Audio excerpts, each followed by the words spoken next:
જય માતાજી મિત્રો। તો સવારના વાગ્યા છે 7:30 અને આપણે ખેતરમાં આવી ગયા છે।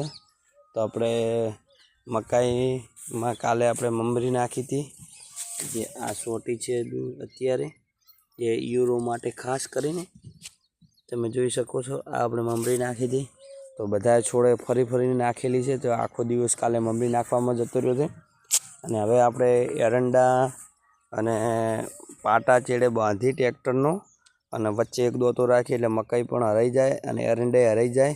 એરંડા ખોપાઈ ગયા છે, હવે રહ્યા છે ખાલી એટલા। તો આપણે નવા મહેમાન આવ્યા છે એરંડા ખોપવા માટે, તો તમે જોઈ શકો છો।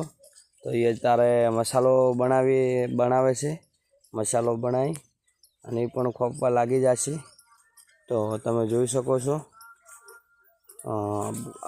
આટલેથી આ બધા ખપેલા છે, ખાલી આટલો ભાગ જ હવે રહી ગયો છે। અને આપણે